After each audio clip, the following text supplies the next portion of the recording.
उस दिन अपने प्रगाढ़ प्रणय का सबल प्रमाण देने के बाद मुंशी तोताराम को आशा हुई थी कि निर्मला के मर्म स्थल पर मेरा सिक्का जम जाएगा। लेकिन उनकी ये आशा लेश मात्र भी पूरी न हुई, बल्कि पहले तो वह कभी कभी उनसे हंसकर बोला भी करती थी। अब बच्चों ही के लालन पालन में व्यस्त रहने लगी। जब घर आते बच्चों को उसके पास बैठे पाते, कभी देखते कि उन्हें नहला रही है, कभी कपड़े पहना रही है, कभी कोई खेल खेला रही है और कभी कोई कहानी कह रही है। निर्मला का त्रसित हृदय प्रणय की आड़ से निराश होकर इस अवलंब ही को गनीमत समझने लगा। बच्चों के साथ हंसने बोलने में उसकी मात्र कल्पना तृप्त होती थी। पति के साथ हंसने बोलने में उसे जो संकोच, जो अरुचि तथा जो अनिच्छा होती थी, जहाँ तक कि वह उठकर भाग जाना चाहती, उसके बदले बालकों के सच्चे सरल स्नेह से चित्त प्रसन्न हो जाता था। पहले मनसाराम उसके पास आते हुए झिझकता था, लेकिन मानसिक विकास में 5 साल छोटा। हॉकी और फुटबॉल ही उसका संसार, उसकी कल्पनाओं का मुक्त क्षेत्र तथा उसकी कामनाओं का हरा भरा बाग था। इस गहरे बदन का छरहरा सुंदर हंसमुख लज्जशील बालक था, जिसका घर से केवल भोजन का नाता था। बाकी सारे दिन ना जाने कहाँ घूमा करता। निर्मला उसके मुंह से खेल की बातें सुनकर थोड़ी देर के लिए अपनी चिंताओं को भूल जाती और चाहती थी एक बार फिर वही दिन आ जाते जब वह गुड़िया खेलती और उसके ब्याह रचाया करती थी, और जिसे अभी बहुत ही थोड़े दिन गुजरे थे। मुंशी तोताराम अन्य एकांत सेवी मनुष्यों की भांति विषयी जीव थे। कुछ दिनों तो वह निर्मला को सैर तमाशे दिखाते रहे, लेकिन जब देखा कि इसका कुछ फल नहीं होता तो फिर एकांत सेवन करने लगे। दिन भर के कठिन मासिक परिश्रम के बाद उनका चित्त आमोद प्रमोद के लिए लालियत हो जाता। लेकिन जब अपनी विनोद वाटिका में प्रवेश करते और उसके फूलों को मुरझाया, पौधों को सूखा और क्यारियों से धूल उड़ती हुई देखते, तो उनका जी चाहता क्यों न इस वाटिका को उजाड़ दूं। निर्मला उनसे क्यों विरक्त रहती है, इसका रहस्य उनकी समझ में ना आता था। दंपति शास्त्र के सारे मंत्रों की परीक्षा कर चुके थे, पर मनोरथ पूरा न हुआ। अब क्या करना चाहिए जे उनकी समझ में ना आता था। एक दिन वह इसी चिंता में बैठे हुए थे कि उनके सहपाठी मित्र नयन सुखराम आकर बैठ गए और वलाम के बाद मुस्कुराकर बोले, आजकल तो खूब गहरी छंती होगी। नई बीवी का आलिंगन करके जवानी का मज़ा आ जाता होगा। बड़े भाग्यवान हो भाई, रूठी हुई जवानी को मनाने का इससे अच्छा कोई उपाय नहीं कि नया विवाह हो जाए। जहाँ तो जिंदगी बवाल हो रही है, पत्नी जी इस बुरी तरह चिमटी है कि किसी तरह पिंड ही नहीं छोड़ती। मैं तो दूसरी शादी की फिक्र में हूँ, कहीं डोल हो तो ठीक ठाक कर दो। दस्तूरी में एक दिन तुम्हें उसके हाथ के बने हुए पान खिला देंगे। तोताराम ने गंभीर भाव से कहा, कहीं ऐसी हिमाकत ना कर बैठना, नहीं तो पछताओगे। लोंडियाँ तो लोंडों से ही खुश रहती हैं। हम तुम अब उस काम के नहीं रहे। सच कहता हूँ, मैं तो शादी करके पछता रहा हूँ। बुरी भला गले पड़ी। सोचा था 2-4 साल और जिंदगी का मज़ा उठा लूँ, पर उल्टी आंतें गले पड़ी। नयन सुख, तुम क्या बातें करते हो। लोंडियों को पंजों में लाना क्या मुश्किल बात है। ज़रा सैर तमाशे दिखा दो, उनके रूप संग की तारीफ कर दो, बस रंग जम जाएगा। तोता, जे सब कुछ कर दर के हार गया। नयन, अच्छा, कुछ इत्र तेल फूल पत्ते चाट वाट का भी मज़ा चखाया तोता। अजी ये सब कर चुका। दंपति शास्त्र के सारे मंत्रों का इम्तिहान ले चुका। सब कोरी गप्पे हैं। नयन अच्छा, तो अब मेरी एक सलाह मानो, ज़रा अपनी सूरत बनवा लो। आजकल जहाँ एक बिजली के डॉक्टर आए हुए हैं जो बुढ़ापे के सारे निशान मिटा देते हैं। क्या मजाल कि चेहरे पर एक झुर्रियाँ या सिर का बाल पका रह जाए। ना जाने क्या जादू कर देते हैं कि आदमी का चोला ही बदल जाता है। तोता फीस क्या लेते हैं?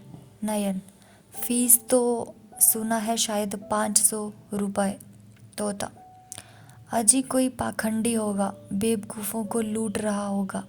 कोई रोगन लगाकर 2-4 दिन के लिए ज़रा चेहरा चिकना कर देता होगा। इश्तहरी डॉक्टरों पर तो अपना विश्वास ही नहीं। 10-5 की बात होती तो कहता ज़रा दिल लगी ही सही, 500 रुपये बड़ी रकम है। नयन तुम्हारे लिए 500 रुपये कौन बड़ी बात है? 1 महीने की आमदनी है। मेरे पास तो भाई 500 रुपये होते तो सबसे पहला काम यही करता।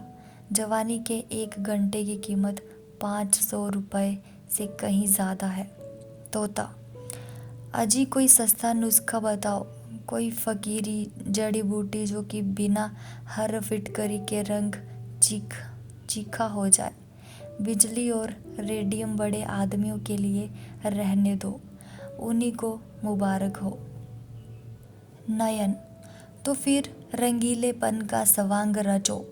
जे ढीला डाला कोट फेंको, तंजेब की चुस्त अचकन हो, चुन्नटदार पाजामा, गले में सोने की जंजीर पड़ी हुई, सिर पर जयपुरी साफा बांधा हुआ, आंखों में सुरमा और बालों में हीना का तेल पड़ा हुआ। तोंद का पिचकना भी ज़रूरी है। दोहरा कमरबंद बांधे। ज़रा तकलीफ तो होगी पर अचकन सज उठेगी। खिजाब मैं ला दूंगा। 150 गज़लें याद कर लो और मौके मौके से शेर पढ़े।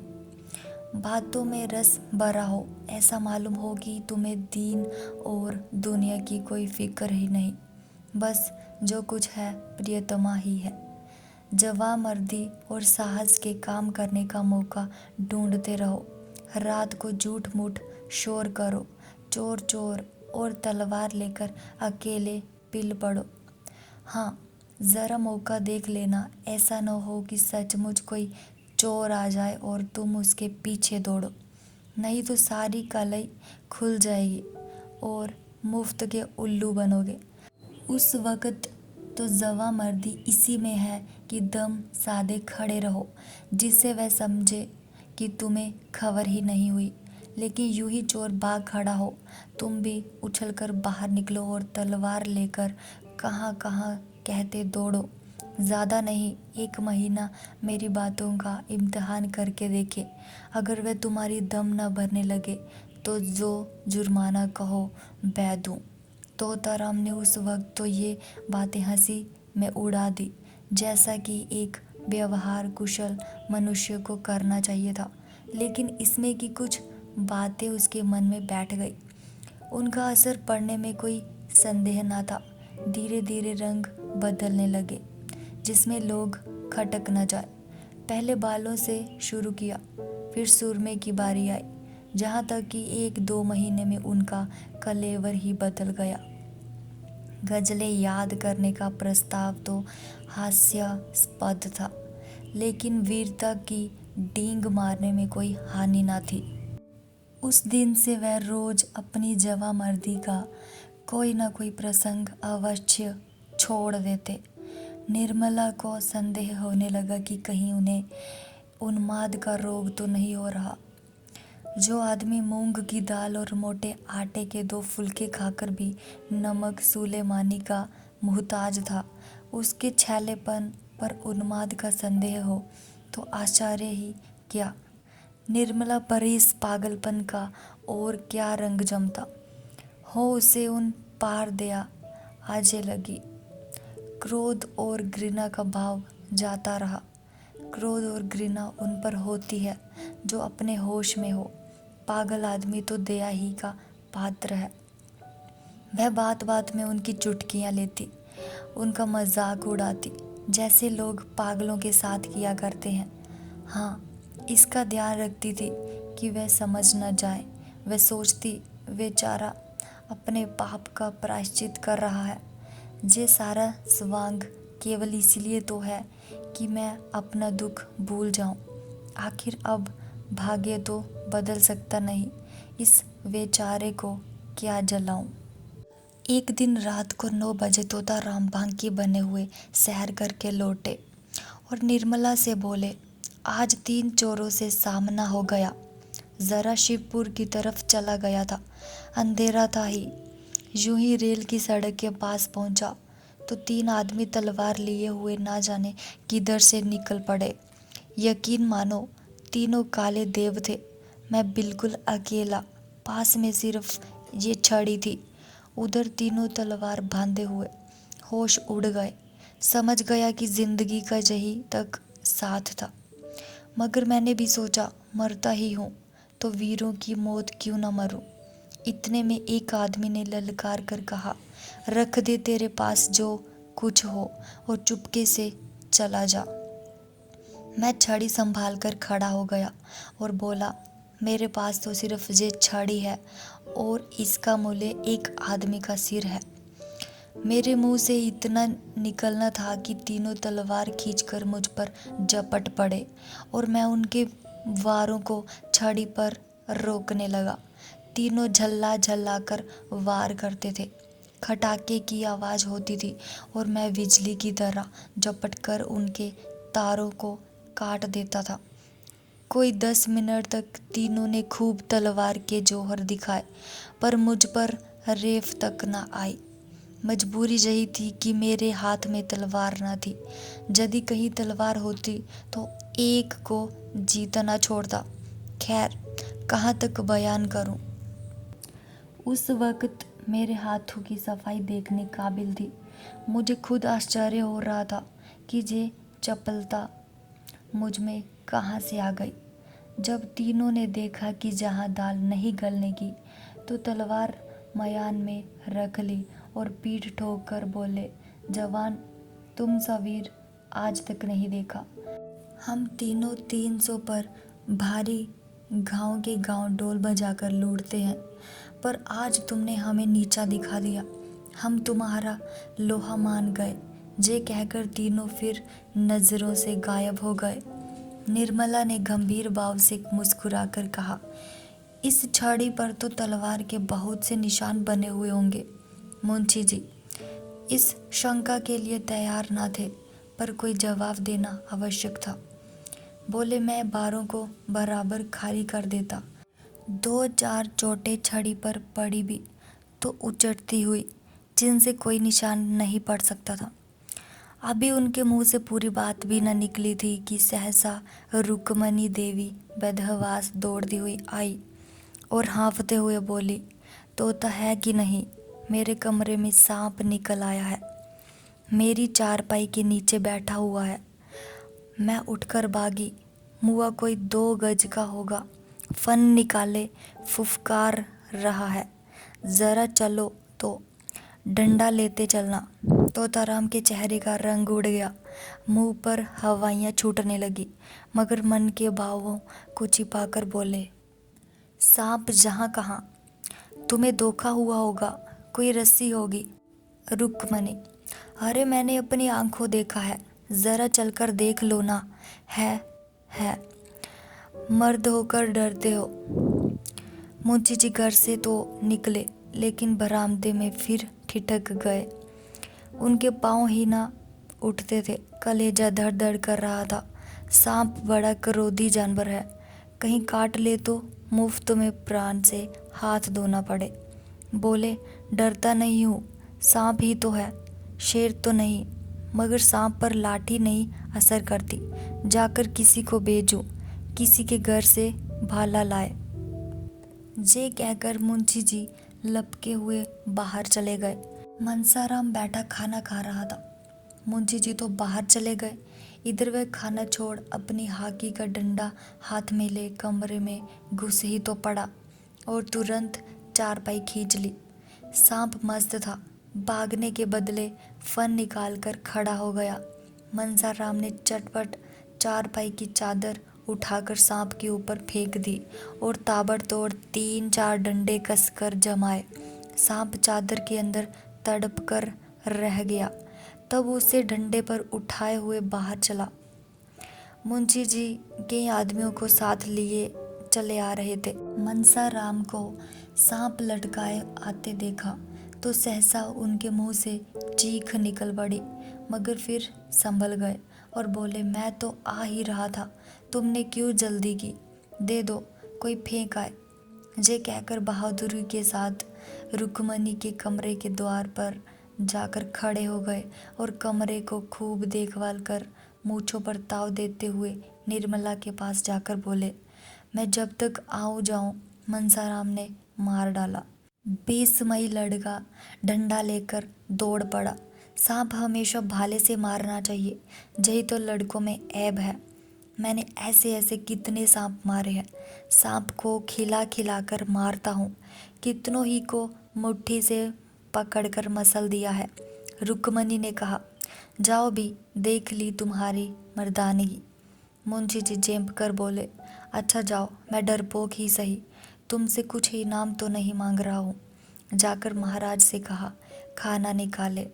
मुंशी जी तो भोजन करने गए और निर्मला द्वार की चौखट पर खड़ी सोच रही थी, भगवान, क्या इन्हें सचमुच कोई भीषण रोग हो रहा है? क्या मेरी दशा को और भी दारुण बनाना चाहते हो? मैं इनकी सेवा कर सकती हूँ, सम्मान कर सकती हूँ, अपना जीवन इनके चरणों पर अर्पण कर सकती हूँ, लेकिन वह नहीं कर सकती जो मेरे किए नहीं हो सकता। अभस्था का भेद मिटाना मेरे वश की बात नहीं। आखिर ये मुझसे क्या चाहते हैं? समझ गई। ये बात पहले ही नहीं समझी थी, नहीं तो इनको क्यों इतनी तपस्या करनी पड़ती, क्यों इतने स्वांग भरने पड़ते। उस दिन से निर्मला का रंग ढंग बदलने लगा। उसने अपने को कर्तव्य पर मिटा देने का निश्चय कर दिया। अब तक नैराश्य के संताप में उसने कर्तव्य पर ध्यान ही न दिया था। उसके हृदय में विप्लव की ज्वाला सी दहकती रहती थी, जिसकी असह्य वेदना ने उसे संज्ञाहीन सा कर रखा था।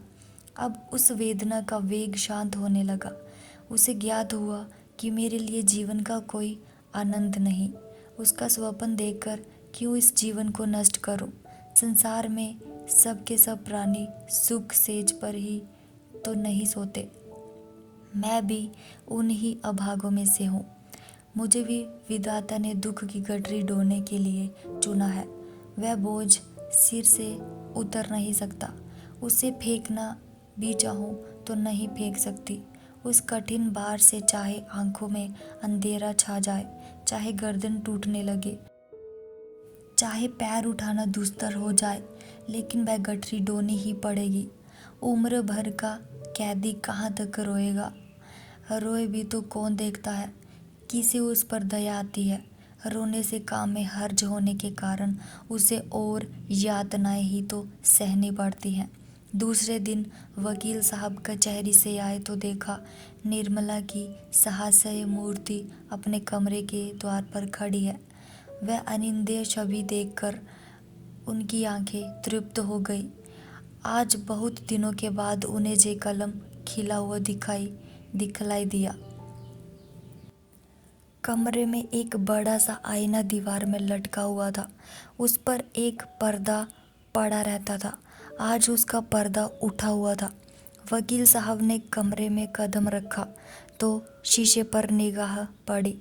अपनी सूरत साफ साफ दिखाई दी।